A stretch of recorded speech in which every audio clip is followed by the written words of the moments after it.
गांव के किनारे एक शांत और सुरम्य स्थान था, जहां छोटे छोटे कच्चे घर, हरियाली से ढकी हुई गलियां और पक्षियों की चहचहाहट से हर सुबह की शुरुआत होती थी। इसी गांव में सबल नाम का एक लड़का अपने पिता के साथ रहता था। सबल के पिता एक कुशल मूर्तिकार थे, जिन्हें गांव के लोग बड़े सम्मान से देखते थे। पिता का काम कठिन था। वह बड़े बड़े पत्थरों को अपने औजारों से काटकर और तराशकर सुंदर मूर्ति का रूप देते थे। हर बार जब कोई मूर्ति पूरी होती तो गांव वाले उनकी प्रशंसा करते, लेकिन सबल को इस प्रक्रिया में केवल संघर्ष और थकान दिखती। एक दिन सबल अपने पिता को एक विशाल पत्थर पर हथौड़ा चलाते हुए देख रहा था। पत्थर इतना बड़ा और कठोर था कि हर वार के बाद पिता के माथे पर पसीने की बूंदें चमकने लगती। सबल से रहा नहीं गया, उसने धीमे स्वर में कहा, पिताजी, यह पत्थर इतना बड़ा और कठोर है, आप इसे क्यों काटने की कोशिश कर रहे हैं? यह तो असंभव लगता है। पिता ने अपनी हथौड़ी एक तरफ रख दी और मुस्कुराते हुए सबल की ओर देखा। उनकी आंखों में थकान तो थी, लेकिन उसके पीछे अनुभव और ज्ञान की गहराई झलक रही थी। उन्होंने जवाब दिया, बेटा, तुम्हें इसका उत्तर चाहिए तो तुम्हें मेरे साथ एक यात्रा पर चलना होगा। कल सुबह तैयार रहना। सबल ने हैरानी से पिता को देखा। उसे कुछ समझ नहीं आया, लेकिन उसने सिर हिलाकर हामी भर दी। उस रात सबल सोचता रहा कि आखिर पिता उसे कहां ले जाने वाले हैं। क्या यह कोई और पत्थर काटने की जगह होगी, या शायद कोई ऐसी जगह जहां वह यह देख सके कि कठिन परिश्रम कैसे फल लाता है। वह इस अनिश्चितता में सो गया, लेकिन उसके मन में उत्सुकता बनी रही। आने वाला दिन न केवल उसके सवालों का जवाब देने वाला था, बल्कि उसके जीवन की दिशा बदलने वाला था। अगले दिन सुबह सुबह सूरज अब भी पूरी तरह उगा भी नहीं था कि पिता ने सबल को जगा दिया। ठंडी हवा चल रही थी और गांव अब भी नींद में था। सबल ने आलस्य भरी आवाज में कहा, इतनी सुबह कहां चलना है? पिता ने मुस्कुराते हुए कहा, बेटा, बड़े सवालों के जवाब पाने के लिए धैर्य और समय दोनों चाहिए। तैयार हो जाओ। सबल अनमने मन से उठकर जल्दी तैयार हो गया। पिता ने एक झोले में कुछ रोटियां, पानी और औजार रखे और दोनों गांव के बाहर की ओर चल दिए। रास्ता कच्चा और उबड़ खाबड़ था, लेकिन चारों ओर का नजारा अद्भुत था। पक्षी गा रहे थे, घास पर ओस की बूंदें चमक रही थीं और सूरज की किरणें धीरे धीरे पहाड़ों पर फैल रही थीं। चलते चलते सबल ने उत्सुकता से पूछा, पिताजी, हम कहां जा रहे हैं? पिता ने बिना रुके जवाब दिया, जहां तुम्हारे सवाल का जवाब मिलेगा। बस थोड़ा और चलो। कुछ देर बाद वे एक ऊंचे पहाड़ के पास पहुंचे। पहाड़ विशाल था और उसके किनारे पर एक बड़ा पत्थर पड़ा हुआ था। वह पत्थर टूटकर कई टुकड़ों में बिखरा हुआ था। सबल ने गौर से देखा, पत्थर की सतह चिकनी नहीं थी, बल्कि उस पर हल्की हल्की दरारें और गड्ढे बने हुए थे। सबल ने हैरानी से पूछा, यह पत्थर ऐसा क्यों दिख रहा है और ये टूटे हुए टुकड़े यहां कैसे पड़े हैं? पिता ने चुपचाप पत्थर की ओर इशारा किया और कहा, यह तुम्हारे सवाल का जवाब देने की शुरुआत है। अब ध्यान से सुनो और देखो। सबल की उत्सुकता बढ़ गई। वह समझ नहीं पा रहा था कि एक टूटे हुए पत्थर में क्या खास बात है, लेकिन पिता की गंभीरता ने उसे यह महसूस करा दिया कि यह साधारण पत्थर नहीं, बल्कि किसी बड़ी कहानी का हिस्सा है। पिता के चेहरे पर मुस्कान थी और उनकी आंखों में चमक थी। सबल को यह एहसास हो रहा था कि जो जवाब वह ढूंढ रहा है, वह इस पत्थर और इसके पीछे की कहानी में छिपा हुआ है। पिता ने कुछ देर तक उस टूटे पत्थर को देखा, फिर गहरी सांस लेते हुए बोले, बेटा, यह पत्थर कभी टूटा नहीं था। यह एक विशाल और ठोस चट्टान का हिस्सा था। सबल ने आश्चर्य से पूछा, लेकिन यह इतना कमजोर और बिखरा हुआ क्यों लग रहा है? क्या इसे किसी ने तोड़ा? पिता ने मुस्कुराते हुए सिर हिलाया और बोले, नहीं, इसे किसी औजार ने नहीं तोड़ा, इसे बारिश की बूंदों ने तोड़ा है। सबल का चेहरा उलझन से भर गया। पानी की छोटी छोटी बूंदें इतनी कमजोर चीज कैसे इतनी कठोर चट्टान को तोड़ सकती हैं? उसने सवाल किया। पिता ने चट्टान के पास जाकर एक छोटे से गड्ढे की ओर इशारा किया, जो पत्थर की सतह पर बना था। उन्होंने समझाया, देखो, यह गड्ढा यहां सालों से गिर रही बूंदों की वजह से बना है।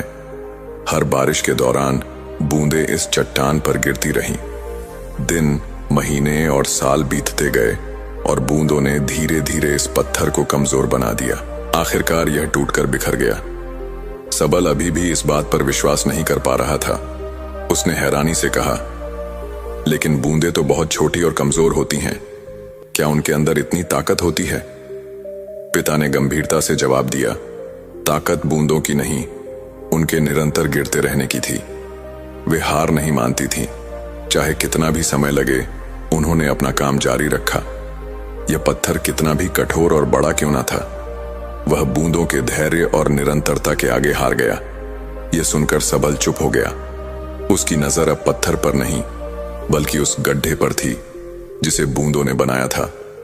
वह सोच रहा था कि अगर इतनी छोटी बूंदें इतना बड़ा काम कर सकती हैं, तो क्या वह भी अपनी मेहनत और धैर्य से अपने सपनों को हासिल कर सकता है?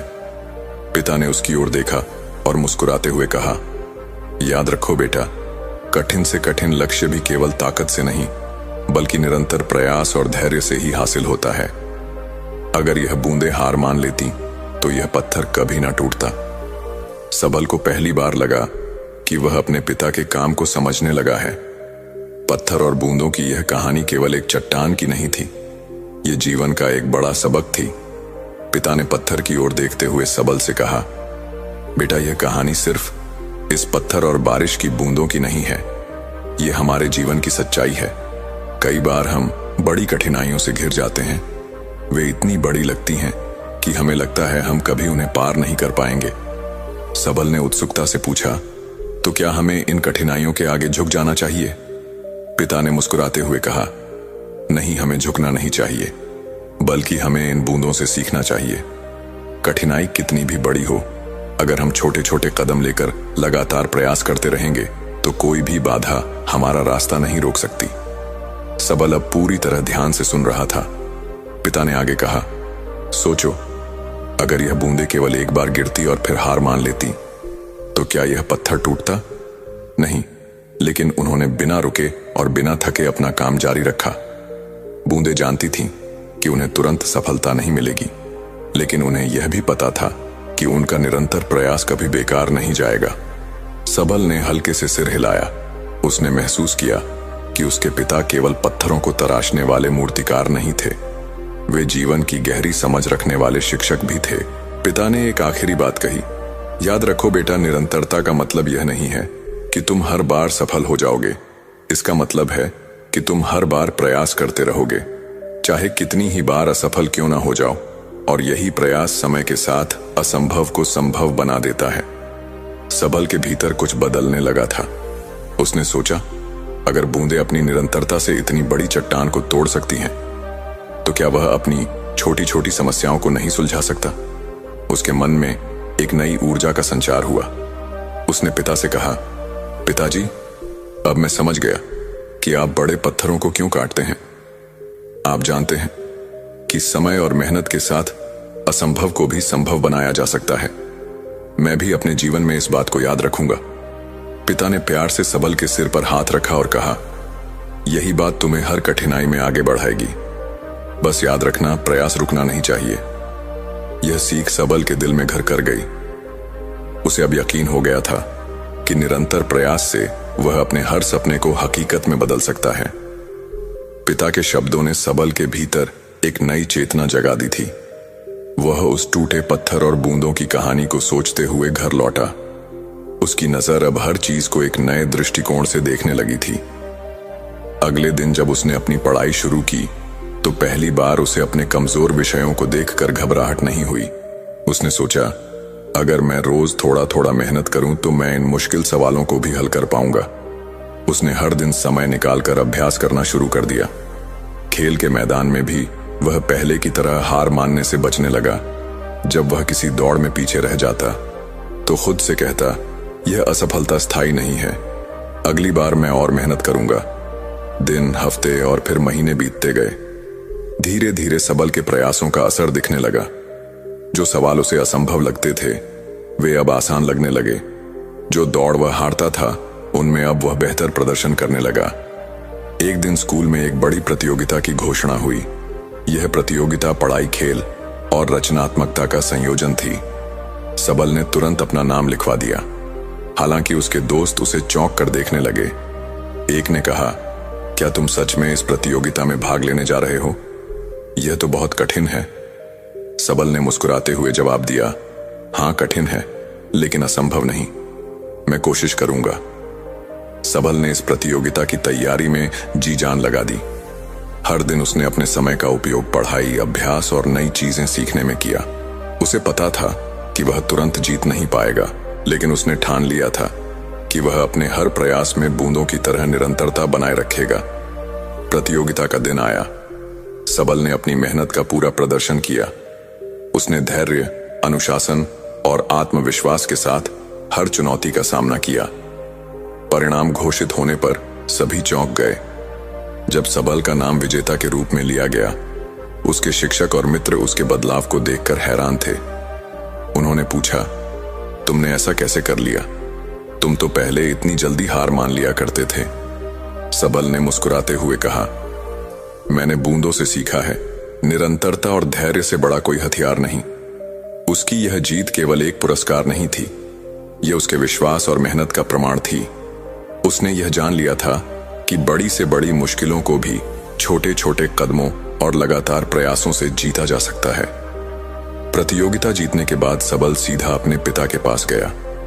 उनके चेहरे पर गर्व और सुकून झलक रहा था। सबल ने उनके पैर छूकर कहा, पिताजी, आज जो भी मैंने हासिल किया है वह आपकी सिखाई बातों की वजह से है। अगर आपने मुझे उस पत्थर और बूंदों की कहानी नहीं सुनाई होती तो मैं शायद यह सब कभी नहीं समझ पाता। पिता ने प्यार से सबल के सिर पर हाथ रखा और बोले, बेटा, यह केवल मेरी कहानी नहीं थी, यह तुम्हारी मेहनत और धैर्य का नतीजा है।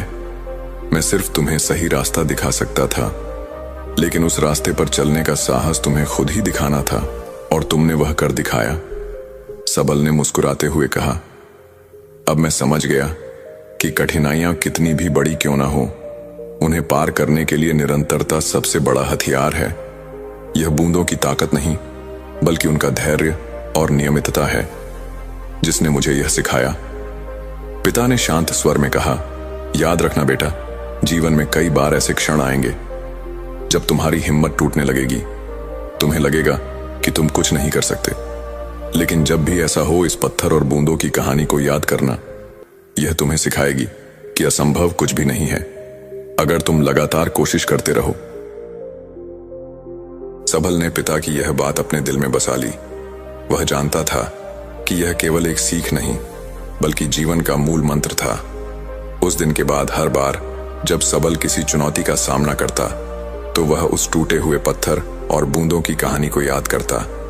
वह अपने प्रयासों में जुटा रहता, चाहे कितनी भी बार असफल क्यों ना हो। सालों बाद जब सबल ने जीवन में बड़ी ऊंचाइयां हासिल की, तब भी वह अक्सर उस दिन को याद करता, जब उसके पिता ने उसे एक साधारण पत्थर से जीवन का सबसे बड़ा सबक सिखाया था। और जब भी कोई उससे उसकी सफलता का रहस्य पूछता, तो वह हमेशा मुस्कुराकर कहता, मैंने बूंदों से सीखा है, धैर्य और निरंतरता से ही बड़े बड़े पत्थरों को भी तोड़ा जा सकता है। समय बीतता गया और सबल ने जीवन के हर पड़ाव पर अपने पिता की दा गई सीख को साथ रखा। जैसे जैसे वह बड़ा हुआ, उसे एहसास हुआ कि जीवन केवल एक बार की चुनौती नहीं, बल्कि बार बार आने वाली नई कठिनाइयों और परीक्षाओं का सिलसिला है। एक दिन जब सबल अपने काम में एक बड़ी परियोजना पर काम कर रहा था, तो उसे अचानक कई कठिनाइयों का सामना करना पड़ा। टीम के सदस्य योजना से असहमत थे, समय कम था और हर ओर से असफलता के संकेत मिल रहे थे। सबल की हिम्मत डगमगाने लगी। उसने सोचा, क्या मैं बार बार हार जाऊंगा? क्या यह मेरी सीमा है? उस शाम वह अपने कमरे में बैठा था, जब उसकी नजर एक छोटी सी पानी की बूंद पर पड़ी जो खिड़की से टपक रही थी। बूंद नीचे गिरती और फिर एक नई बूंद उसकी जगह ले लेती। उसे देखकर अचानक उसे अपनी बचपन की कहानी याद आ गई, पत्थर और बूंदों की कहानी। उसने खुद से कहा, अगर बूंदें हार नहीं मानती तो मैं क्यों हार मानूं? अगर मैं छोटे छोटे कदमों से इस समस्या को सुलझाने की कोशिश करता रहूं, तो एक दिन इसका हल जरूर निकलेगा। अगले दिन सबल ने अपनी टीम को इकट्ठा किया। उसने उन्हें काम को छोटे छोटे हिस्सों में बांटने और एक एक समस्या को हल करने का सुझाव दिया। उन्होंने धीरे धीरे काम शुरू किया। हर असफलता से सीखते हुए आगे बढ़ते रहे। कुछ महीनों की मेहनत और धैर्य के बाद उन्होंने न केवल परियोजना को पूरा किया, बल्कि उसे इतनी सफलता से अंजाम दिया कि हर कोई उनकी प्रशंसा करने लगा। एक पत्रकार ने सबल से पूछा, आपने इतनी बड़ी चुनौती को इतनी आसानी से कैसे पार कर लिया? सबल ने मुस्कुराते हुए जवाब दिया, मैंने यह बूंदों से सीखा है। कठिनाइयों को कभी एक विशाल पहाड़ की तरह मत देखो, उन्हें छोटे छोटे टुकड़ों में बांटो और लगातार प्रयास करते रहो। निरंतरता ही सफलता की कुंजी है। उस दिन सबल ने न केवल खुद को बल्कि अपनी टीम और आसपास के लोगों को भी यह सिखाया कि समस्याओं का हल बड़े कदमों से नहीं बल्कि निरंतर छोटे प्रयासों से मिलता है। जीवन में चुनौतियां आती रहेंगी, लेकिन बूंदों और पत्थर की कहानी हर बार उसे प्रेरणा देती रही। अब जब भी वह नई चुनौतियों का सामना करता तो वह अपने पिता के शब्दों को याद करता, कठिनाई कितनी भी बड़ी क्यों ना हो, अगर कोशिशें रुकी नहीं तो सफलता जरूर मिलेगी। जीवन में हर नई चुनौती को धैर्य और निरंतरता के साथ स्वीकार करें। समस्या चाहे कितनी भी बड़ी क्यों ना हो, उसे छोटे हिस्सों में बांटकर लगातार प्रयास करें। यही दृष्टिकोण असंभव को भी संभव बनाता है। दोस्तों, अगर आपको यह कहानी अच्छी लगी हो, धन्यवाद। अगली कहानी, कैसे हमारा एक संकल्प हमारा पूरा जीवन बदल सकता है। आइए कहानी शुरू करते हैं। क्या आपने कभी सोचा है कि हमारे जीवन के अधिकतर दुखों का कारण क्या है? अगर हम ध्यान से देखें तो यह हमारे शब्द ही हैं। बातों में उलझा इंसान कभी भी अपनी आंतरिक शांति को नहीं पा सकता। आज हम आपके लिए एक ऐसी कहानी लेकर आए हैं जो आपको सिखाएगी कि कैसे शब्दों के जाल से निकलकर आप जीवन में सच्ची शांति पा सकते हैं। यह कहानी बौद्ध गुरु के शिष्य मानव की है, जिसको गुरु ने एक संकल्प दिया और उसके जीवन को एक नई दिशा मिली। स्वागत हैं। घने जंगलों के बीच में महात्मा बुद्ध का एक बहुत ही सुंदर और विशाल आश्रम था, जहां एक प्रसिद्ध बौद्ध गुरु अपने शिष्यों के साथ रहते थे। वहां उनका एक शिष्य जिसका नाम मानव था, वह बहुत बोलता और बहुत बातें करता रहता। वह हर समय इधर उधर की बातें करता रहता। जब भी वह किसी गांव में दान लेने के लिए जाता तो वह लोगों से उनके बारे में पूछता और हर घर से एक नई कहानी लेकर आता और आश्रम के अन्य शिष्यों को सुनाता। वह अपने आप को बड़ा दिखाने के लिए एक शिष्य की दूसरे शिष्य से बुराई करता, चुगली करता और हर समय अपने आप को सबसे बेहतर मानता और दूसरों के सामने अच्छा बनने की कोशिश करता। वह अपने मुख से स्वयं की ही प्रशंसा करता रहता और सदैव गुरु के सामने स्वयं को सबसे बुद्धिमान तथा सर्वश्रेष्ठ सिद्ध करने का प्रयत्न करता। वह उस आश्रम में अपने आप को सभी शिष्यों से बेहतर बनाने और अपने आप को सबसे बुद्धिमान मानता। वह सबसे कहता था कि मैं एक अमीर परिवार का बालक हूं। मैं चाहता तो आरामदायक और सुविधाओं से भरपूर जीवन जी सकता था, लेकिन मैं वह सब छोड़कर यहां आया हूं क्योंकि मुझे सत्य की खोज करनी है, खुद को जानना है, जीवन को जानना है। इसीलिए मेरा बलिदान आप सभी से बड़ा है। एक दिन गुरु ने आश्रम के सभी शिष्यों को बुलाकर उनसे कहा, अगले 1 महीने के लिए आप सभी को कुछ न कुछ संकल्प लेना होगा। इससे आपकी संकल्प शक्ति मजबूत होगी और आप में आत्मशक्ति का संचार होगा। आप सभी अपनी क्षमता के अनुसार छोटा या बड़ा कोई भी संकल्प ले सकते हो और 1 महीने से पूर्व आप में से जिस का संकल्प टूट जाएगा वह अपनी पुरानी दिनचर्या में वापस लौट जाएगा। सभी शिष्यों ने अपनी शक्ति के अनुसार छोटे बड़े संकल्प लिए, जैसे कि कोई 2 सप्ताह तक अन्न नहीं खाएगा, कोई 10 दिनों तक पानी नहीं पिएगा। ऐसे ही अनेक प्रकार के संकल्प लिए और गुरु को अपने अपने संकल्प के बारे में बताकर वहां से चले गए। लेकिन मानव, जो बहुत बोलता था, वह खुद को अलग और बड़ा दिखाना चाहता था। वह सीधे गुरु की कुटिया में गया और बोला, गुरुदेव, मैं कोई छोटा संकल्प नहीं लेना चाहता, बल्कि मैं आपके जैसा बड़ा और महान संकल्प लेना चाहता हूं। कृपया आप ही बताएं कि मुझे क्या संकल्प लेना चाहिए। यह सुनकर बौद्ध गुरु ने सोचा कि कोई तो है जो बड़ा संकल्प लेने की सोच रहा है। क्या मानव संकल्प पूरा कर पाएगा? गुरु ऐसा इसलिए सोच रहे थे क्योंकि गुरु ने पहले भी कई बार अपने शिष्यों को संकल्प दिए हैं, पर आज तक किसी ने ना तो कोई बड़ा संकल्प लिया और ना ही किसी शिष्य ने कोई संकल्प पूरा किया। अब गुरु मानव की बात सुन मुस्कुराए और बोले, क्या तुम मेरे द्वारा दिए गए संकल्प को पूरा कर पाओगे? क्या मेरे द्वारा दिए गए संकल्प को पूरा करना तुम्हारे लिए संभव होगा? शायद नहीं। वह तुम्हारे लिए संभव नहीं होगा, तुम उसे पूरा नहीं कर पाओगे। इसलिए तुम स्वयं ही कोई संकल्प खोजो और उसको पूरा करने का प्रयास करो। अब मानव को बहुत बुरा लग रहा था। मानव ने सोचा, अब चाहे कुछ भी हो जाए, मैं अपना संकल्प पूरा जरूर करूंगा।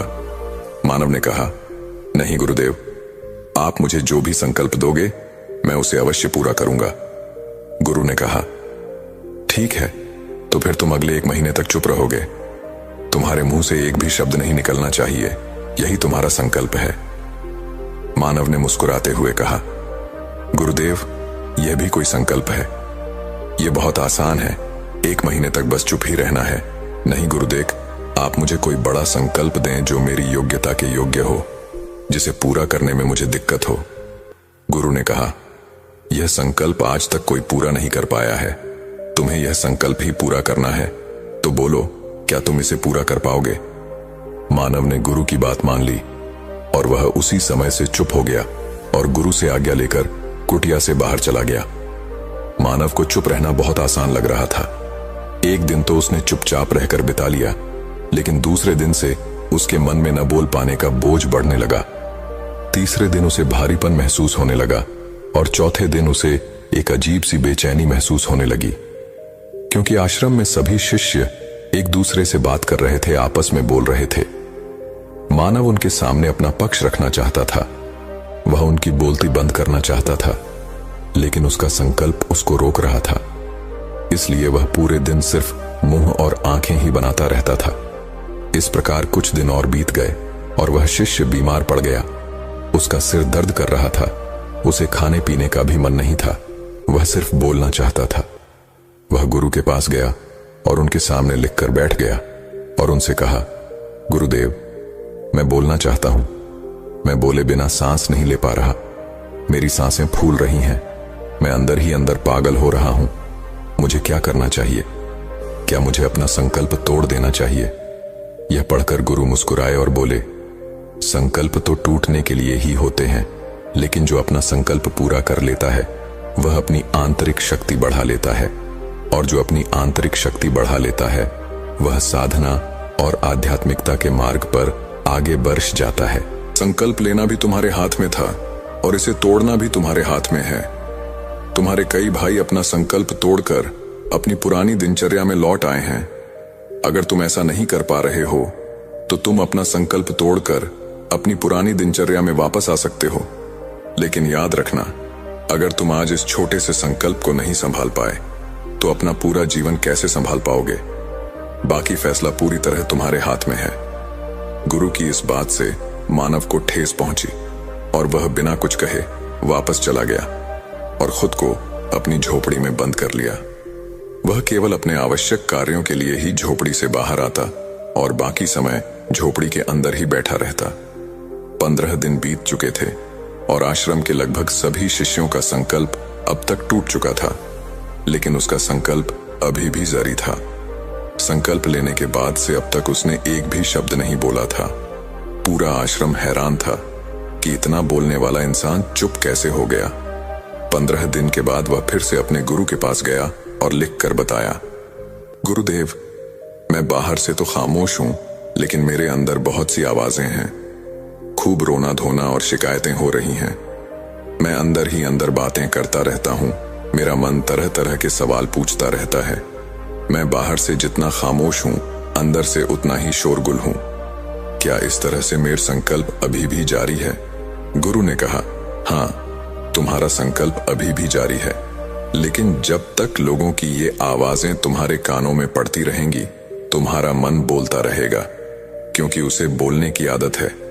तुम बाहर से चुप हो सकते हो, लेकिन अंदर से तुम बोलते रहोगे। तुम्हें इन बातों से, इन आवाजों से दूर जाना होगा। मानव गुरु को प्रणाम करके वहां से अपनी कुटिया में चला जाता है और सुबह होते ही अपनी कुटिया छोड़कर जंगल की ओर चला जाता है। कई दिन बीत जाने हैं, संकल्प का समय भी पूरा हो गया था, लेकिन शिष्य वापस नहीं लौटा। आश्रम में सभी लोगों को भय था कि कहीं जंगली जानवरों ने उसे खा न लिया हो। इस बीच उसे ढूंढने की काफी कोशिश की गई, लेकिन उसका कहीं पता नहीं चला। सभी शिष्यों ने मान लिया था कि जंगली जानवरों ने उसे अपना शिकार बना लिया है, लेकिन गुरु ने ऐसा नहीं सोचा। एक दिन आश्रम का एक अन्य शिष्य गुरु के पास आया और बोला, गुरुदेव, हमारे उस बातूनी शिष्य मानव को क्या हुआ होगा? क्या जानवरों ने उसे मार दिया होगा?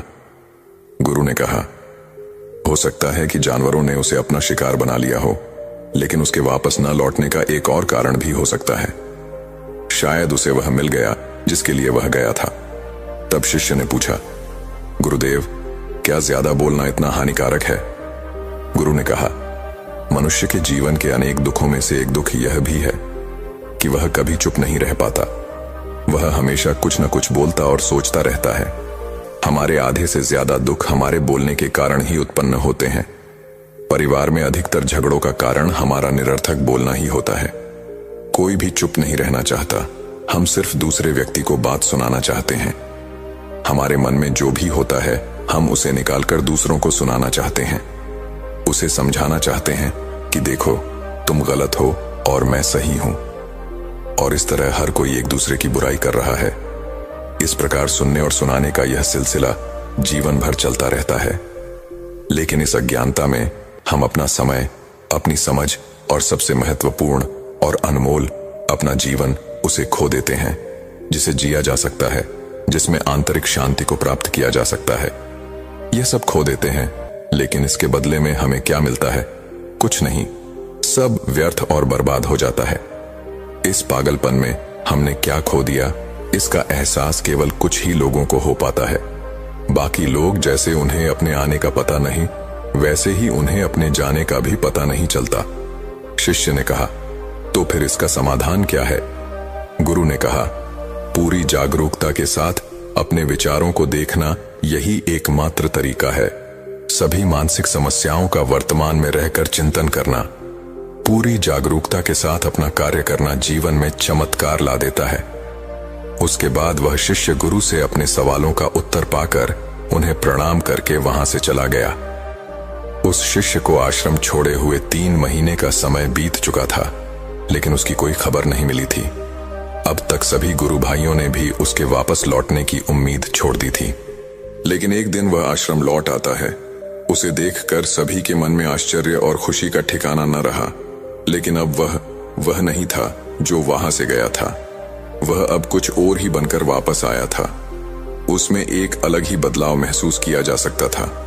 उसके चेहरे पर अलग ही तेज और शांति थी। आश्रम में आते ही सभी गुरु भाइयों ने उसे चारों ओर से घेर लिया और बातें करने लग गए। वह अपने गुरु भाइयों से भी बातचीत करने लगा। उससे बात करने वाले हर किसी को महसूस हुआ कि अब वह पहले की तरह उतावला और बातूनी नहीं रहा। उसके मुंह से एक एक शब्द बड़ी सहजता और मधुरता से निकलता था। कुछ देर गुरु भाइयों से बात करने के बाद वह सीधा गुरु के पास गया। उसने गुरु के चरण छुए और कहा, गुरुदेव, क्या मैं अब तक मौन हूं? क्या मेरा संकल्प अभी भी जारी है? गुरु ने कुछ देर तक शिष्य की आंखों में बहुत ध्यान से देखा और कहा, हां, तुम अभी भी मौन हो और तुम्हारा संकल्प अभी भी जारी है। शिष्य ने कहा, गुरुदेव, जब मैं आश्रम से गया तब मैं मुख से तो चुप था, लेकिन मेरे अंदर बहुत सी आवाजें थीं। मेरे मन में बहुत सारे प्रश्न थे और वे रुकने का नाम ही नहीं ले रहे थे। इसीलिए मैं जंगल की ओर चला गया, इस आशा से कि वहां मुझे शांति मिलेगी और मेरे मन की हलचल शांत हो जाएगी। लेकिन जैसे जैसे मैं एकांत में जाता गया, मेरे अंदर की आवाज उतनी ही तेज होती गई। मुझे अपने अंदर की पुरानी से पुरानी आवाज मुझे सुनाई देने लगी। तभी मुझे एहसास हुआ कि मैं कितना गलत था। जब मैं अपने परिवार, दोस्तों और गुरु भाइयों को बुरा भला कहता था, तो उस समय मुझे लगता था कि मैं सही बात कह रहा हूं। यहां तक कि जब मैं गुरु भाइयों की चुगली करता था और उनका मजाक उड़ाता था, तब भी मुझे लगता था कि मैं उनसे बेहतर हूं और मैं सही कर रहा हूं। लेकिन उस दिन मुझे पहली बार एहसास हुआ कि मैं कितना गलत था। बहुत देर तक ये आवाजें, ये शिकायतें अंदर ही अंदर चलती रहीं, लेकिन धीरे धीरे एक दिन ये सारी आवाजें मेरे अंदर से खत्म हो गईं। अब मैं अंदर से भी खामोश हो गया हूं। उस घने जंगल में बाहर से बोलने वाला कोई नहीं था और अंदर भी कोई आवाज नहीं बची थी। और उस दिन पहली बार मुझे मौन का सही मतलब समझ में आया। मेरे चारों ओर शांति थी, हालांकि अभी भी कुछ आवाजें आ रही थीं जो पहले भी आती थीं, लेकिन मैं उन्हें सुन नहीं पाता था। लेकिन अब मुझे वो सारी आवाजें साफ साफ सुनाई दे रही हैं। वो आवाज थी चलती हवा की आवाज, पक्षियों के चहचहाने की आवाज और बहते पानी की आवाज। ये सारी आवाजें मैंने पहली बार पूरे होश में सुनी। मैंने पहले कभी अपने आसपास इतनी शांति महसूस नहीं की थी। तो इस शांति को भंग करने के लिए मैंने पहली बार अपने मुंह से कोई शब्द निकाला। मैं चिल्लाया कि हे भगवान, ये कैसी शांति है? सब कुछ इतना शांत क्यों है? ऐसा क्या हो गया? लेकिन मेरे चिल्लाने के बाद भी शांति भंग नहीं हुई। सब कुछ पहले जैसा शांत था, बाहर भी और अंदर भी। हे गुरुदेव, मैंने अपने गुरु भाइयों से बात की, मैंने आपसे बात की। मैं बोल रहा हूं, मैं चल रहा हूं, मैं सब कुछ देख रहा हूं, लेकिन मैं अंदर से बिल्कुल एकांत में हूं, मौन में हूं। जब मैं अपने भीतर शोर मचाना चाहता हूं, तब भी मैं मौन ही महसूस करता हूं। गुरु ने कहा, जब तक हम बाहर बोलते रहेंगे तब तक भीतर अशांति रहेगी, लेकिन जिस दिन हम अंदर की ओर देखेंगे तब हमारे मुंह से कुछ भी निकले, हम शांत ही रहेंगे। दुनिया में ज्यादातर बुराई हमारे बोलने से ही उत्पन्न होती है, क्योंकि हम चुप नहीं रहना चाहते। हम जरूरत से ज्यादा बात करना चाहते हैं। हम सामने वाले की बात सुनना नहीं चाहते, बल्कि हम उसकी बोलती बंद कर देना चाहते हैं। उसे समझा देना चाहते हैं कि मैं कौन हूं, मैं क्या कर सकता हूं, और यही हमारे जीवन का मकसद बनकर रह जाता है। हमारी सारी शक्ति व्यर्थ के बुलाने में नष्ट होती रहती है। ऐसे समाज में लोगों का जीवन दुखों से भरा होता है, जो हमेशा एक दूसरे को सुनाने में लगे रहते हैं। कभी एक दूसरे को सुनना नहीं चाहते, कभी समझना नहीं चाहते, और उन्होंने कभी चुप रहना सीखा ही नहीं, क्योंकि चुप रहना उन्हें छोटा महसूस कराता है। संसार में सभी समस्याओं का कारण हमारा बोलना ही है, इसलिए हमें उतना ही बोलना चाहिए जितना जरूरी हो, क्योंकि बेवजह बोलना ऊर्जा को नष्ट करता है, और यह बोलना ही हमें कभी भी भीतर की ओर लौटने नहीं देता, क्योंकि यह हमें बाहर की ओर खींच कर रखता है, और बाहर है ही क्या इस दुखी संसार के अलावा। लेकिन अगर आप अपने भीतर के संसार की ओर मुड़ना चाहते हैं, तो हमें यह मुंह बंद रखना होगा। इसीलिए जितने भी बुद्ध हुए, आत्मज्ञानी हुए, वे सभी एकांत की ओर भागे, ताकि उन्हें ज्यादा बोलना न पड़े, उन्हें ज्यादा सुनना न पड़े। वह एकांत में रहे और शांत रहे, इसीलिए वे आसानी से अंदर की यात्रा कर सके। लेकिन अगर कोई चाहे तो इस संसार में रहकर भी एकांत में रह सकता है, शांत रह सकता है, लेकिन इसके लिए उसे अपनी ऊर्जा बचानी होगी, जिसे वह अब तक अपने निरर्थक शब्दों में बर्बाद कर रहा था। तभी वह एक सुखी, प्रभावशाली और गुणवान व्यक्ति बन सकता है। दोस्तों, इस कहानी की सीख यह है कि व्यर्थ का बोलना ऊर्जा की बर्बादी है। बहुत अधिक और अनावश्यक बातें करना हमें अंदर की ओर लौटने नहीं देता, क्योंकि यह हमें बाहर की ओर झुकाए रखती है, और जिन्हें अंदर की ओर यात्रा करनी होती है, उन्हें हमेशा शांत रहना चाहिए। मुझे आशा है कि आपको यह कहानी पसंद आई होगी और आपने इससे बहुत कुछ सीखा होगा। आप कहानी के बारे में अपने विचार हमें नीचे कमेंट बॉक्स में कमेंट करके बता सकते हैं। जाने से पहले कृपया वीडियो को लाइक करें और हमारे धन्यवाद और नमो बुद्धाय। एक सुबह पुराने गुरुकुल में एक बौद्ध भिक्षु प्रवचन दे रहे थे। वह अपने शिष्यों से कह रहे थे कि जब भी तुम शांत मन से बैठो और सोचो, तो तुम्हें लगेगा कि यह ब्रह्मांड और प्रकृति सभी को समान अवसर देती है। यहाँ सभी के लिए बहुत संभावनाएं हैं, असीमित भंडार है, कोई जितना चाहे ले सकता है। लेकिन साथ ही तुम्हें लगता है कि हमें लेना नहीं आता, हमें पाना नहीं आता, क्योंकि किसी भी चीज को पाने का एक तरीका होता है, एक विधि होती है, और कुछ ऐसे सूक्ष्म रहस्य होते हैं जिनका अभ्यास ही उस सफलता का आधार है। उस सफलता को पाने का सही तरीका। कौन सफल नहीं होना चाहता? कौन है वह जो खुश नहीं रहना चाहता? लेकिन फिर वह क्या है जो हमें यह सब पाने से रोकता है? यह हमारे अपने नकारात्मक विचार हैं, वो नकारात्मक आत्मचर्चा है जो हम करते हैं, और हमारा मन ही ऐसे विचार बनाता रहता है जो हमारे आत्मविश्वास को कमजोर बनाता है। उन्हें नकारात्मक से सकारात्मक में बदलना, आत्मचर्चा को सुधारना और खुद पर विश्वास करना। बौद्ध भिक्षु ने आगे कहा, क्या आपके अंदर भी ऐसा कुछ है जो आपको कठिन से कठिन समय में भी हार नहीं मानने देता? जब लोग उदास होते हैं तो अक्सर वह काम कर जाते हैं जो उन्हें नहीं करने चाहिए। नकारात्मक भावनाओं के कारण कई बार हमारे अंदर की बुराई बाहर आ जाती है और हम गलत कदम उठा लेते हैं। बौद्ध भिक्षु ये सब कह रहे थे, तभी एक शिष्य खड़ा होता है और गुरु से पूछता है, हे गुरुदेव, क्या आप हमें बता सकते हैं कि अपने अंदर की बुराई और नकारात्मकता का सामना कैसे करें और सकारात्मक विचारों के साथ जीवन कैसे जिए? बौद्ध भिक्षु ने मुस्कुराते हुए कहा, खुश रहना उतना मुश्किल नहीं है जितना आप सोचते हैं। हमें बस इतना करना है कि हर सुबह और शाम अपने विचारों को सही दिशा देनी है। हर नई सुबह एक नई उम्मीद लेकर आती है, क्योंकि हर नए दिन के साथ हमें नए सपने, नई उम्मीदें और नए अवसर मिलते हैं। यह जानना मुश्किल है कि कब और क्या हुआ, इसलिए हर दिन को एक नई जिंदगी की तरह जीना शुरू करें, क्योंकि इस मानसिकता के साथ जीवन जीने से आप फिर कभी दुखी महसूस नहीं करेंगे, बल्कि आप खुद से और अपने करीबी लोगों से ज्यादा प्यार करने लगेंगे। और फिर आप जो भी करेंगे पूरे उत्साह के साथ करेंगे। आपका हर दिन हंसी और खुशी के साथ बीतेगा। बौद्ध भिक्षु ने आगे कहा, अगर आपको सफलता चाहिए तो आपको कुछ समझौते करने होंगे। यह जीवन का नियम है। आप अपने कंफर्ट जोन में रहकर कुछ भी बड़ा हासिल नहीं कर सकते। जीवन में बदलाव लाकर ही आप इसे एक नई दिशा दे सकते हैं। इसलिए हर बदलाव का खुले दिमाग से स्वागत करें। जो समय के साथ बदलते हैं उन्हें ही सफलता मिलती है। अगर आपको लगता है कि आपके जीवन में कई मुश्किलें हैं और आप परेशान हैं, तो आपको मुश्किलों का सामना करने के प्रति अपना नजरिया बदलना होगा। आपको अपने सोचने का तरीका बदलना होगा, चाहे कोई भी बदलाव आए और कितना भी मुश्किल लगे, क्योंकि हर मुश्किल एक नया अनुभव और एक नया सबक लेकर आती है। और फिर आपको सफल होने से कोई नहीं रोक सकता और आपका जीवन खुशियों और सफलता से भर जाएगा। बुरे काम करने से यह मत सोचिए कि अब आपके साथ कुछ अच्छा होगा।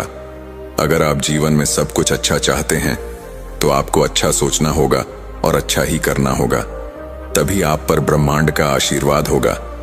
इसीलिए अपनी सोच और अपने कार्यों पर सही नियंत्रण रखें। हम दुनिया को कैसे देखते हैं, यह बहुत हद तक हमारी सोच पर निर्भर करता है। नकारात्मक मानसिकता वाला आदमी दुनिया में केवल बुराई देखता है, जबकि सकारात्मक सोच हमें जीवन में उन चीजों को महत्व देती है जो हमारे पास अभी है और जो हमें उस सार्वभौमिक शक्ति की कृपा से मिली है। फिर बौद्ध भिक्षु ने आगे कहा, अपने मन को शांत रखना सीखें। दिन भर की भाग दौड़ के बीच खुद को शांत रखने का कोई तरीका सीखें। शांत मन से हमें अपने भीतर झांकने का मौका मिलता है और हम खुद से सवाल पूछते हैं कि मैं कौन हूं, मेरे जीवन का उद्देश्य क्या है, क्या मैं एक अच्छा इंसान हूं, क्या मैं एक अच्छा पिता या पति हूं। जितना आप अपने भीतर देखेंगे उतना ही आप खुद को जानेंगे। आप अपने आसपास की चीजों को समझने लगेंगे, लोगों के स्वभाव और व्यवहार को समझने लगेंगे। फिर आप चीजों और लोगों को लेकर दुखी और परेशान होना बंद कर देंगे। आपको एहसास होने लगेगा कि आपके किसी भी काम का क्या असर होगा। अगर आपको किसी काम से ठेस पहुंचती है तो उस काम को ना करें, और जिससे आपको खुशी मिलती है वह करें। फिर देखें कैसे आपकी जिंदगी स्थिर होगी। जिंदगी हमें एक बार ही मिलती है, तो क्यों ना इसे जी भर कर जिया जाए। जो करना है वो करें। खुद को बांधे नहीं, लेकिन हाँ ध्यान रखें कि यह मनमानी ना हो, बल्कि यह आपकी बुद्धि और आपकी अंतरात्मा की आवाज है। इसलिए कुछ भी करने से पहले अपनी अंतरात्मा की आवाज सुने, क्योंकि जो भी दिल चाहता है, जैसे कोई नया व्यवसाय शुरू करना या किसी नए शहर में अपनी किस्मत आजमाना या कुछ महत्वपूर्ण हासिल करना, जो आपके दिल में है उसे पाने के लिए कम से कम एक बार अपना सर्वश्रेष्ठ प्रयास करें।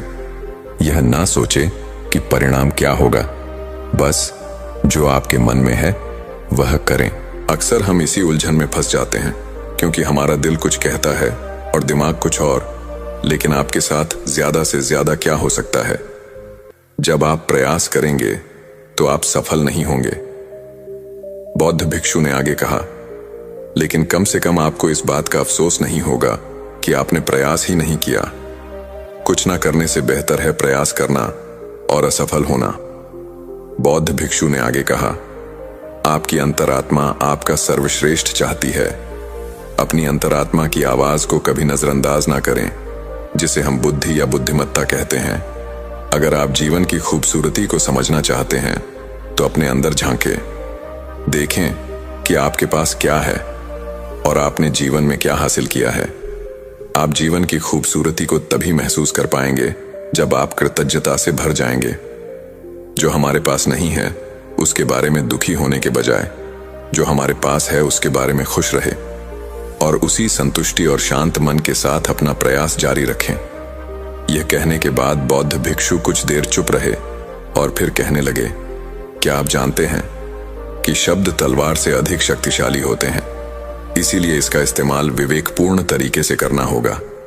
दूसरों को बुरा लगने वाले काम करने से बचे। स्पष्ट राय रखना अच्छी बात है, लेकिन किसी को ऐसा कुछ ना कहे जिससे उन्हें ठेस पहुंचे। सच को शालीनता से भी कहा जा सकता है। भले ही आप गुस्से में हो, किसी को गलत तरीके से कहने से बचे। कहीं ऐसा ना हो कि बाद में आपको पछताना पड़े। बात करते समय अपनी आवाज को नरम रखें, जितना हो सके साफ बोले, लेकिन प्यार से कहें। अच्छा, इंसान बनने के लिए बस इतना ही करना है। हाँ, इन आदतों को अपने स्वभाव का हिस्सा बनाने में समय लगता है, क्योंकि इन्हें अभ्यास में लाना पड़ता है। खुद से पूछे, क्या आप एक अच्छे इंसान हैं और आपको क्यों लगता है कि आप अच्छे हैं? आप में ऐसा क्या खास है? आप दूसरों के साथ कैसा व्यवहार करते हैं? यह सवाल आपकी कमियों को जानने में आपकी मदद करेंगे। पहले तो आपको खुद से ऐसे सवाल पूछना अजीब लग सकता है, लेकिन खुद से ऐसे सवाल पूछते रहे। प्यार आपको बसा भी सकता है और बर्बाद भी कर सकता है। हालांकि प्यार को न समझना आपको बर्बाद कर देगा, क्योंकि प्यार एक बहुत ही पवित्र चीज है। प्यार ही भगवान है, ऐसा कहा जाता है। सभी के लिए प्यार और दया रखना अपना नियम बना लें। जिस दिल में प्यार है वह दिल में बसा है। जितना प्यार आप बांटेंगे उतना ही प्यार आपके पास वापस आएगा। जिसके हृदय में प्रेम और दया है वह कभी किसी का बुरा नहीं कर सकता। वह दूसरों के प्रति बुरी नकारात्मक भावना नहीं रख सकता। दरअसल अंदर प्रेम ही वह शक्ति है जो हमें गलत काम करने से रोकती है। गलत काम करके व्यक्ति कभी शांति में नहीं रह सकता। उसके अंदर हमेशा एक डर और एक पश्चाताप बना रहता है।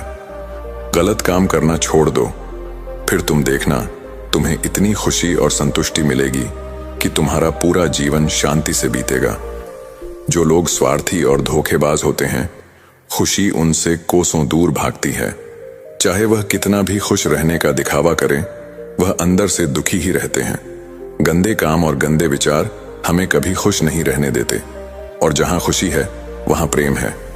इतना कहकर बौद्ध भिक्षु ने अपना प्रवचन समाप्त किया और फिर सभी शिष्य अपने दैनिक कार्य में लग गए। दोस्तों, ऐसे विचार खुद को देकर और जीवन को सकारात्मक रखकर और पता चला कि अपनी खुद की योग्यता पर संदेह करना ही हमें नीचे गिराता है। हमेशा खुद को अपनी ताकत और सद्गुणों की याद दिलाते रहे, क्योंकि इससे हमारा आत्मविश्वास बढ़ता है। इस वीडियो में आपने यह भी सीखा कि हमें अपनी अंतरात्मा की आवाज सुननी चाहिए। कमियों, अपनी ताकत और अपने लक्ष्यों को स्पष्ट रूप से जानना चाहिए। हमेशा सकारात्मक सोच रखें और जानें कि अगर हम ठान लें तो जीवन में कुछ भी असंभव नहीं है। इस वीडियो में आपने अच्छाई और एक अच्छा इंसान होने के महत्व के बारे में भी सीखा। वास्तव में अच्छा होना सफल होने से ज्यादा महत्वपूर्ण है। दुनिया में पहले से ही काफी बुराई है। हमारे अंदर की बुराई हमें शारीरिक और मानसिक रूप से बहुत कमजोर बनाती है। इसलिए जितना हो सके अपने मन और विचारों दोनों को पवित्र रखें। अच्छा सोचे, अच्छा करें और अपने अंदर की बुराई को बढ़ने ना दें। हमें उम्मीद है आपको यह कहानी पसंद आई होगी। अपने सुझाव कमेंट बॉक्स में दीजिए और धन्यवाद और नमो बुद्धाय। दोस्तों, हमारे समाज में और हमारे आसपास हर तरह के लोग होते हैं। एक वे जो हमें प्यार करते हैं, हमारी परवाह करते हैं और हमें सही सलाह देते हैं। जबकि कुछ लोग ऐसे भी होते हैं जिनका काम हर किसी की भावनाओं को ठेस पहुंचाना होता है और उन्हें नीचा दिखाना उन्हें अच्छा लगता है। हमें इस संसार में ऐसे लोगों का सामना करना बहुत मुश्किल भी हो जाता है, क्योंकि हमें वो तरीके ही नहीं पता होते जिनसे हम ऐसे व्यक्तियों का सामना कर पाए जिससे कि उनसे हमारे रिश्ते भी खराब ना हो और उनकी इस बुरी आदत का सही और अच्छा जवाब उन्हें मिल जाए। ऐसे व्यक्ति अपनी आदतों को सुधारने की वजह दूसरे की कमियों को देखते हैं और उनके आत्मविश्वास और मनोबल पर बार बार वार करते हैं, जिससे सामने वाला व्यक्ति अंदर से कमजोर और वह सफलता हासिल ना कर पाए ऐसा बन जाता है। दोस्तों, इस तरह के लोगों से हमें सावधान रहने की जरूरत है, क्योंकि ये लोग अपनी खुशी के लिए दूसरों के बारे में बुरा ही सोचते हैं। आज की कहानी से जानेंगे कि कोई व्यक्ति अगर आपको नीचा दिखाता है तो उसके साथ किस तरह का व्यवहार करना चाहिए। नमस्कार दोस्तों, तो शुरू करते हैं। एक समय की बात है, मोंक गुरु के आश्रम में दो बड़े ही विचित्र चरित्र के शिष्य रहा करते थे, जिनका नाम सबल और आनंद था। दरअसल वह दोनों विचित्र इसलिए थे क्योंकि दोनों का स्वभाव बिल्कुल अलग था। सबल का काम सभी के कामों में गलतियां निकालना और सभी को बिन मांगे सलाह देना था, जबकि दूसरे शिष्य आनंद का स्वभाव ऐसा था कि यदि कोई उससे कुछ कह देता तो वह जवाब नहीं दे पाता था। घंटों इस बात पर विचार करता और दोनों आपस में बहुत अच्छे मित्र भी थे। मोंक गुरु अपने इन दोनों शिष्यों के स्वभाव से अच्छी तरह से परिचित थे। एक बार की बात है, दोनों में से आनंद जो जवाब नहीं दे पाता था वह मोंक गुरु के पास पहुंचा। उस समय बहुत दुखी और परेशान था। मोंक गुरु ने जब उसको उसकी परेशानी का कारण पूछा तो उसने बताया कि उसका अपना ही मित्र सबल उसे हर समय नीचा दिखाने का काम करता है। सबल की इस आदत को देखकर आश्रम के अन्य सभी लोग उसे चिढ़ाते रहते हैं और कुछ ना कुछ कहते रहते हैं, लेकिन दुख की बात यह थी कि आनंद किसी को उत्तर नहीं दे पाता था, ना ही उसे वह तरीका पता था जिससे ऐसे लोगों का सामना किया जा सके।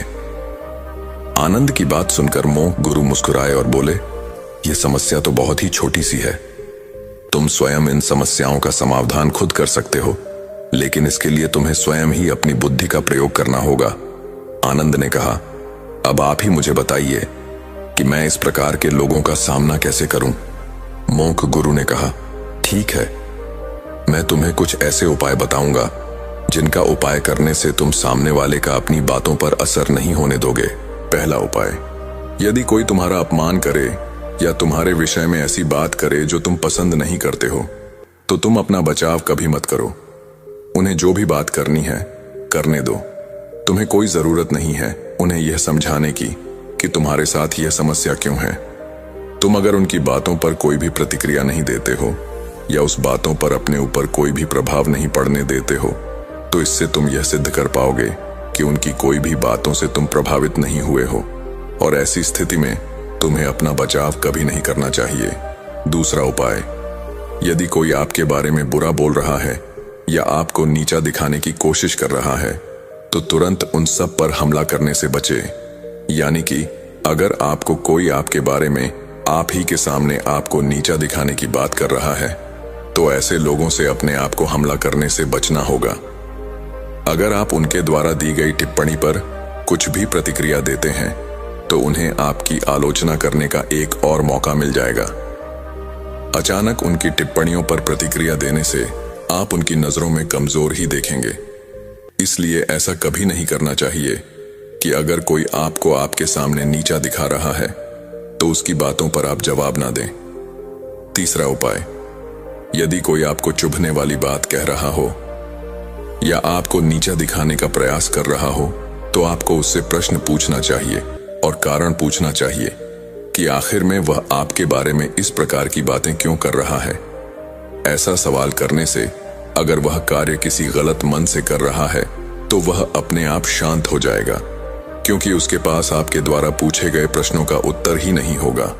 लेकिन यदि उस व्यक्ति ने आपको कारण बता दिया कि वह आपके बारे में गलत बातें क्यों कर रहा है, तब आपको उन बातों का हल जरूर पूछना चाहिए, ताकि आप किस प्रकार से अपनी कमियों को दूर कर पाएं।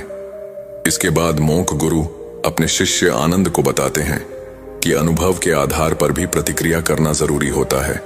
अब यह अनुभव कौन से हैं, अब उसके बारे में मैं तुम्हें बताऊंगा। आनंद ने कहा, ठीक है गुरुजी, मैं उन अनुभवों को भी जानना चाहता हूं जिससे मैं ऐसे लोगों का सामना लड़ पाऊं। बुद्ध बोलते हैं, पहले वो लोग जो तुमसे उम्र और अनुभव में दोनों बड़े होते हैं।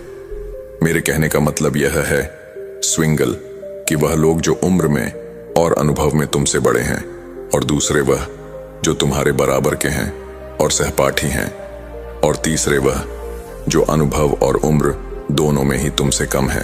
ऐसे में सोच समझकर ऐसे लोगों की प्रतिक्रिया करनी चाहिए। जब हमारे माता पिता या गुरु हमें सलाह देते हैं तो हमें कभी नहीं सोचना चाहिए कि वे हमें नीचा दिखा रहे हैं। हमें उनकी बातों पर ध्यान देना चाहिए और यह जानने का प्रयास करना चाहिए कि उनकी सलाह पर कैसे काम किया जा सकता है, क्योंकि उनकी मनीषा हमारे प्रति हमेशा सकारात्मक होती है। वे हमारी भलाई के लिए ही हमारे बारे में सोच रहे होते हैं, इसलिए उनकी बातों पर गौर करने की जरूरत होती है। यदि हमारी उम्र पर हमें नीचा दिखाने का प्रयास कर रहे हैं तो पहले हमें उनकी बातों को ध्यान से सुनना चाहिए, फिर हमें उन बातों पर विचार करना चाहिए। अगर हमें लगता है कि उनके द्वारा बताई गई कमियों पर सुधार करके हमारी ही भलाई हो सकती है तो हमें उनके द्वारा दिए गए सलाह पर काम करना चाहिए। अगर हमारे सहपाठी का उद्देश्य केवल हमें नीचा दिखाने का है और हमें हमारी नजरों में गिराने का है तो हमें उनकी बातों को बेकार समझकर भूल जाना चाहिए। कई बार बड़े लोग अपने से छोटों को अनुभवी नहीं मानते हैं और उनकी बातों पर बिल्कुल ध्यान नहीं देते हैं। ऐसे कभी नहीं सोचना चाहिए कि जो हमसे छोटा है वह हमेशा गलत ही होगा, या जो हमसे छोटा है और हमसे ज्यादा जानता है तो मैं उसकी बातों पर ध्यान क्यों दूं। यदि आपसे छोटा इंसान आपसे सही बात कह रहा है तो उसकी बात को ध्यान से सुनना चाहिए और विचार करना चाहिए कि क्या इससे हमारी भलाई हो सकती है। यदि आपको उत्तर हाँ में मिलता है तो उसे उसी अनुसार अपने अंदर ग्रहण करना चाहिए। यदि उत्तर नहीं में मिलता है तो आप यह समझ सकते हैं कि वह आपको नीचा दिखाने का प्रयास कर रहा है और आप उसे जवाब देकर उसको शांत कर सकते हैं। जब आनंद से मोक्ष गुरु ने पूछा, अगर कोई गलत उद्देश्य से हमें नीचा दिखाने का प्रयास करे तो हमारी क्या प्रतिक्रिया होनी चाहिए, तब मोक्ष गुरु ने बताया कि किसी भी गलत मनीषा वाले लोगों को नीचा दिखाने के लिए इस तरह से बर्बाद किया जा सकता है जो मैं तुम्हें बताने जा रहा हूं। अगर तुम्हें लगता है कि कोई तुम्हें वास्तव में नीचा दिखाने का प्रयास कर रहा है तो तुम उन्हें दो कारणों की वजह से उन्हीं के अपने मन को संतुलित कर सकते हो। पहला कारण, अपने मानसिक संतुलन को कंट्रोल करना पड़ेगा। यदि आपके सामने कोई गलत बात कर रहा है और आपने अपना मानसिक संतुलन खो दिया और धैर्य नहीं रखा तो यह आपके लिए नुकसानदायक साबित हो सकता है। इसीलिए कभी भी दूसरे के द्वारा की गई बुरी बातों पर अपना मानसिक संतुलन नहीं खोना चाहिए। यदि आपने उस समय धैर्य नहीं रखा तो निश्चित ही समय आने पर आप उस व्यक्ति को सही जवाब दे नहीं पाएंगे। अगर आपने उस समय सब्र रखा तो आप उसको सही समय पर ही जवाब दे सकते हैं। दूसरा कारण, अपनी वाणी पर नियंत्रण कैसे रखें। यदि आपको कोई नीचा दिखाने वाली बात कर रहा है तो आपको बातों को ध्यान से सुनना चाहिए, अपनी बातों पर नियंत्रण रखना चाहिए। कई बार व्यक्ति दूसरों द्वारा कही गई बुरी बातों पर अपनी वाणी पर नियंत्रण खो देता है और सामने वालों को अपशब्द कहने लगता है। ऐसा हमें कभी भी नहीं करना चाहिए। अपनी बात पर हमें हमेशा नियंत्रण रखना चाहिए, क्योंकि ऐसा करने से आपके ऊपर कोई दोष नहीं लगेगा। कहीं ना कहीं सामने वाले व्यक्ति को अनुभव होगा कि यह तो मुझे कुछ कह नहीं रहा, और इस तरह से चुप होकर भी आप सामने वाले को नीचे दिखा सकते हैं। यदि कोई व्यक्ति आपकी बेइज्जती कर रहा है और आपके बारे में बुरी बातें करके आपको नीचा दिखाने का प्रयास कर रहा है तो उसके लिए दो तरीके और हैं। आप इन तरीकों का उपयोग करके उन्हें अच्छा जवाब दे सकते हैं। नंबर 1, उस व्यक्ति को आप ऊंचा दिखाकर उसे नीचा दिखा दो। मोक्ष गुरु से आनंद ने पूछा, वह मैं कैसे कर सकता हूं? मोक्ष गुरु ने बताया, किसी व्यक्ति को ऊंचा दिखाकर नीचा दिखाना बहुत ही आसान है। यदि कोई आपकी तारीफ कर रहा है और आपकी शारीरिक बनावट को लेकर मजाक कर रहा है, या समझ लो ऐसा उसने बोला कि आपकी लंबाई और लोगों से बहुत ही कम है, यानी कि आप लोगों के बीच में अच्छे नहीं लगते हो, तो आप इस बात का उत्तर कुछ इस तरीके से दे सकते हैं। आप और आपके परिवार के सभी लोग बहुत लंबे हैं। निश्चित ही उस जीवन में किसी क्षेत्र में मेहनत करने की आवश्यकता नहीं होगी, क्योंकि आप लोगों को सफलता तो आप लोगों की लंबाई देखकर ही मिल जाती है। ऐसा सुनते ही वह व्यक्ति अपने आप शांत हो जाएगा और दोबारा किसी को कुछ नहीं कहेगा। नंबर 2, उस व्यक्ति को नीचा दिखाकर ऊंचा दिखाना। यदि किसी ने आपकी लंबाई के बारे में कुछ कह दिया तो इस प्रकार जवाब दे सकते हैं, आपका व्यवहार बहुत ही अच्छा है और आप इस दुनिया में सभी को अपना परिवार मानते हैं। तभी तो किसकी लंबाई कैसी है, किसका रंग कैसा है, कौन दिखने में कितना अच्छा है, इन सब बातों पर पूरा ध्यान रखते हैं। सचमुच आप बहुत ही तेज नजर वाले हैं, लेकिन दूसरों पर ध्यान देने के बजाय यदि आप खुद पर ध्यान लेने लगते हैं तो आप जरूर सफल इंसान बन जाते हैं। इतना सुनते ही वह व्यक्ति जरूर शर्म से झुक जाएगा और उसे अपनी गलती का एहसास होगा और वह कभी भी इस तरह के प्रश्न दूसरे के सामने नहीं कहेगा। मोंक गुरु ने अपने शिष्य को नीचा दिखाने वाले लोगों से सावधान रहने और उनके साथ कैसा व्यवहार करना चाहिए, इसका तरीका बताया। मोंक गुरु की बातों को सुनकर वह व्यक्ति अपने आप में आत्म महसूस कर रहा था। मोंक गुरु को वह धन्यवाद कहकर उनसे वादा किया कि गुरुजी, मैं इन तरीकों को अपने जीवन में जरूर उतारूंगा और आगे मुझे ऐसे लोगों से किस तरीके से सामना करना है, मैं इसका हमेशा ध्यान रखूंगा। दोस्तों, हमें नकारात्मक और नीचा दिखाने वाले लोगों के साथ कैसा व्यवहार करना चाहिए? जब हमें किसी ऐसे व्यक्ति का सामना करना पड़ता है जो हमें नीचा दिखाने का प्रयास करते हैं, हमें उनकी आलोचना और निंदा करने की बजाय समझदारी और धैर्य से काम लेना चाहिए। मोंक गुरु की आज की कहानी के माध्यम से हमने सीखा कि नकारात्मक के प्रति सकारात्मक तरीके से रहा जाता है। मुझे आशा है कि आपको आज के मोंक गुरु की कहानी के माध्यम से आपको कुछ ना कुछ सीखने को जरूर मिला होगा। धन्यवाद और नमो बुद्धाय।